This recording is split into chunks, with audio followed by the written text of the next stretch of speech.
നമസ്കാരം, ഞാൻ ശ്രുതിനിതിൻ. ശ്രുതിസ് കുക്കറിയുടെ മറ്റൊരു വീഡിയോയിലേക്ക് നിങ്ങൾക്ക് എല്ലാവർക്കും സ്വാഗതം. ഇന്ന് വളരെ എളുപ്പത്തിൽ നമുക്ക് വീട്ടിൽ ഉണ്ടാക്കിയെടുക്കാൻ പറ്റുന്ന ഒരു സ്പെഷ്യൽ ഡ്രിങ്കാണ് കാണിക്കുന്നത്. ഇത് കുറഞ്ഞ ചേരുവകൾ വെച്ചിട്ട് എളുപ്പത്തിൽ തന്നെ പെട്ടെന്ന് നമുക്ക് ഉണ്ടാക്കിയെടുക്കാൻ പറ്റിയിട്ടുള്ള നല്ല ടേസ്റ്റി ആയിട്ടുള്ള ഡ്രിങ്കാണ്. നമ്മുടെ വീട്ടിൽ വാങ്ങുന്ന ഒരു ഫ്രൂട്ടാണ് ഞാൻ ഇതിന് ഉപയോഗിച്ചിരിക്കുന്നത്. അപ്പോൾ നിങ്ങളുടെ വീട്ടിലൊക്കെ വാങ്ങാറുള്ളത് തന്നെയായിരിക്കും. അപ്പോൾ അത് വെച്ചിട്ട് നമുക്ക് ഈ ഡ്രിങ്ക് എങ്ങനെയാണ് ഉണ്ടാക്കാൻ നോക്കാം. അപ്പോൾ കാണുന്നതിന് മുന്നേ നിങ്ങൾ ആദ്യമായിട്ടാണ് ഈ ചാനൽ കാണുന്നതെന്ന് വെച്ചാൽ ഇതുവരെ സബ്സ്ക്രൈബ് ഒന്നും ചെയ്തിട്ടില്ലെങ്കിൽ ഈ ചാനലിലെ വീഡിയോസൊക്കെ പോയി നോക്കാം കേട്ടോ. എന്നിട്ട് കണ്ടിട്ട് നിങ്ങൾക്ക് ഇഷ്ടപ്പെടുകയാണെങ്കിൽ മാത്രം നിങ്ങളൊന്ന് സബ്സ്ക്രൈബ് ചെയ്തേക്കണേ. അതുപോലെ തന്നെ ഈ വീഡിയോ ഇഷ്ടപ്പെടുകയാണെങ്കിൽ വീഡിയോയ്ക്ക് ലൈക്ക് ചെയ്യാനും ഷെയർ ചെയ്യാനും മറക്കല്ലേ. അപ്പോൾ ഇതിനായിട്ട് ആദ്യം തന്നെ ഒരു മിക്സിയുടെ ബൗൾ എടുത്തിട്ടുണ്ട്. അതിലോട്ട് ഒരു 1/2 കപ്പ് തണ്ണിമത്തൻ ഇതുപോലെ ചെറിയ കഷ്ണങ്ങളാക്കിയിട്ട് വെച്ചിരിക്കുകയാണ്. അത് ചേർത്ത് കൊടുക്കുന്നുണ്ട്.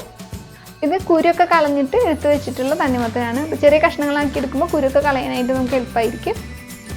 ഇനി ഡ്രിങ്കിലോട്ട് നമുക്കിതിനാവശ്യമായിട്ടുള്ള മധുരം ചേർത്ത് കൊടുക്കാം.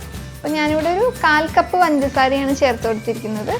മധുരമൊക്കെ നിങ്ങളുടെ ഇഷ്ടത്തിനനുസരിച്ചിട്ട് നിങ്ങൾക്ക് നോക്കിയിട്ടൊക്കെ മാറ്റം വരുത്താം. എന്നിട്ട് ഇതിലോട്ട് ഒരു 1/4 ടീസ്പൂൺ വാനില എസൻസും കൂടി ചേർക്കുന്നുണ്ട്. ഇത് കൂടി പോകരുത്, ഇത്ര തന്നെ ഒഴിച്ചാൽ മതി. ഇനി ഇതിലോട്ട് വേണ്ടത് നമുക്ക് പാലാണ്. അപ്പോൾ പാല് ഞാനിവിടെ ഒരു 3/4 ഗ്ലാസ്സാണ് എടുത്തിരിക്കുന്നത്. അത് ഫ്രീസറിലൊക്കെ വെച്ചിട്ട് നല്ല കട്ടയാക്കി എടുത്ത് വെച്ച പാലാണ്. അതിന് തട്ടിയൊന്ന് ഉടച്ചതിന് ശേഷം നമുക്ക് ഈ മിക്സിയുടെ ബൗളിലേക്ക് തന്നെ ചേർത്ത് കൊടുക്കാം. അപ്പോൾ ഇതിൽ ചേർത്തിരിക്കുന്ന ഈ പാല് തിളപ്പിച്ചിട്ട് ചൂടാറിയതിന് ശേഷം ഇത് ഫ്രീസറിൽ വെച്ചിട്ട് നല്ല കട്ടയാക്കി എടുത്തതാണ്. 1 ഗ്ലാസ് ഉണ്ടാക്കാനുള്ള അളവാണ് നമ്മളിപ്പോൾ പറയുന്നത്. എന്നിട്ട് ഇതെല്ലാം കൂടിയിട്ട് നന്നായിട്ടൊന്ന് അടിച്ചെടുത്ത് കൊണ്ടുവരാം. അങ്ങനെ എല്ലാം അടിച്ചെടുത്ത് കൊണ്ടുവന്നിട്ടുണ്ട്. ഇപ്പോൾ നമ്മുടെ ഡ്രിങ്ക് ഇവിടെ റെഡി ആയിട്ടുണ്ട്. ഇത്രയേ ഉള്ളൂ, വളരെ എളുപ്പമാണ് നമുക്കിത് ഉണ്ടാക്കിയെടുക്കാനായിട്ട്.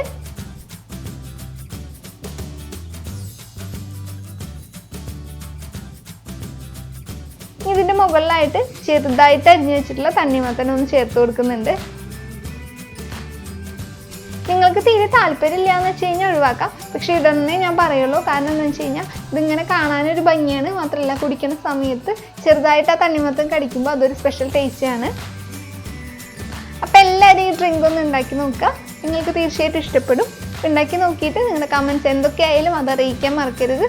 പിന്നെ വീഡിയോ ഇഷ്ടപ്പെട്ടിട്ടുണ്ടെങ്കിൽ നിങ്ങൾ വീഡിയോയ്ക്ക് ലൈക്ക് ചെയ്യാനും ഷെയർ ചെയ്യാനും മറക്കരുത്. അപ്പോൾ വീണ്ടും നമുക്ക് നല്ലൊരു റെസിപ്പിയിലൂടെ കാണാം. അതുവരെ നിങ്ങളെല്ലാവരും നല്ല ഭക്ഷണമൊക്കെ കഴിച്ച് ഹെൽത്തി ആയിട്ടും സന്തോഷമായിട്ടിരിക്കുക. അപ്പോൾ വീണ്ടും കാണുന്നവരെ ബൈ.